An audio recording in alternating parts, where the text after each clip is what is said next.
Welcome to Telangana వెలుగు. నేను మీ రాజు. జూబ్లీహిల్స్ ఉప ఎన్నికల్లో ప్రస్తుతం మూడు పార్టీల మధ్య నువ్వా నేనా అన్నట్టుగా కాంపిటీషన్ ఉంది.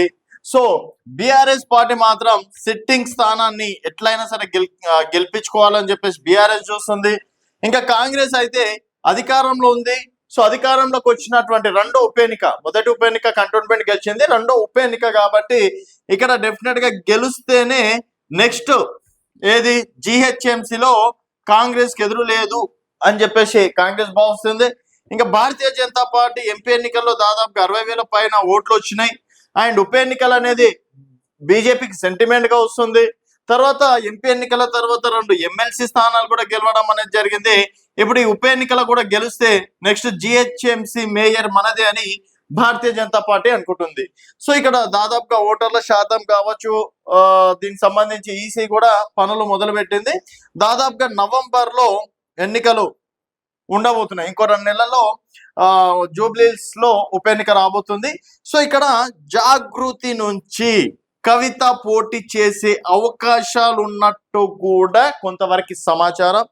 సో నాకున్నటువంటి ఇన్ఫర్మేషన్ ప్రకారం ఒక సీనియర్ జర్నలిస్ట్ తో చర్చిస్తే వారు చెప్పినటువంటి మాట ఏంటంటే, కవిత నెక్స్ట్ జూబ్లీహిల్స్ బరిలో దిగితే గెలుస్తుందా లేదా అన్నది వారు ఒక చిన్న మాట చెప్పడం అనేది జరిగింది. ఇప్పుడు పేరు ఎందుకు కన్ఫర్మ్ అయినాక డెఫినెట్ గా వారితో ఇంటర్వ్యూ ప్లాన్ చేస్తాను. మరి వారు చెప్పిన ప్రకారం కవిత ఉప ఎన్నికల్లో నిలబడితే గెలుస్తుందా లేదా అని చెప్పేసి కూడా చెప్పడం అనేది జరిగింది. తర్వాత వివిధ రకాలుగా మాట్లాడుకుంటే ఏంటంటే, ప్రస్తుతం బీఆర్ఎస్ పార్టీ నుంచి కవిత గారు బయటికి రావడం అనేది జరిగింది. సో ఇప్పుడు ఇటు ఎమ్మెల్సీ పదవికి కూడా కవిత గారు రాజీనామా చేశారు కాబట్టి నెక్స్ట్ ఒకవేళ జూబ్లీహిల్స్ ఉప ఎన్నికలో గనక కవిత గెలిస్తే సొంత పార్టీ గురించి నిర్ణయించే అవకాశం ఉంది. నెక్స్ట్ రాబోయేటువంటి జిహెచ్ఎంసీ కావచ్చు, స్థానిక ఎన్నికలు అప్పటికి అయిపోతాయి అనుకోండి. సో అంటే ఒకవేళ జిహెచ్ఎంసీ కావచ్చు, తర్వాత ఏదైనా ఎన్నికలు వచ్చినా కూడా జాగృతిని బలోపేతం చేసే అవకాశం ఉంటుంది. లేదు గెలుపోటములకు దూరంగా ఉండి కేవలం బీఆర్ఎస్ పార్టీ ఓట్ బ్యాంక్ చీల్చడానికి ఉంటే మాత్రం కవిత గారు కింగ్ మేకర్ గా ఉండే అవకాశం ఉంటుందని చెప్పేసి కూడా చెప్పుకోవచ్చు. సో మరి కల్వకుంట్ల కవిత గారు మరి జూబ్లీహిల్స్ లో ఏమైనా ఓట్ బ్యాంక్ ఉందా అంటే, ఆల్రెడీ వారి నివాసం బంజారాహిల్స్, తర్వాత బతుకమ్మ పోటీలో జూబ్లీహిల్స్ లో ఎన్నో చోట్ల నిర్వహించడం అనేది జరిగింది. పాత పరిచయాలు కూడా ఉన్నాయి. అండ్ ఇప్పుడు ఉన్నటువంటి కార్పొరేటర్లతో కూడా మంచి సత్సంబంధాలు అనేటివి ఉన్నాయి. అండ్ ఇక్కడ కేసీఆర్ కూతురుగా కూడా కవిత గారు ఫేమసే కాబట్టి సో అయితే కింగ్ మేకర్ గా అవుతారు, లేకపోతే గెలిచిండు అనుకోండి హిస్టరీ క్రియేట్ చేసిన వాళ్ళు అవుతారు. ఆ విధంగా కూడా ఆలోచనలు మొదలు పెడుతున్నట్టు కూడా సమాచారం. సో కొంతమంది మాత్రం కవిత గారు పోటీ చేస్తారు అని చెప్పేసి కూడా రాజకీయ విశ్లేషకులు అంచనా వేస్తున్నారు. సో ఈ 3 పార్టీలో ఎవరు గెలవాలన్నా ఇక్కడ కవిత పోటీ చేసే దానిపైన అభిప్రాయం ఉంటుంది.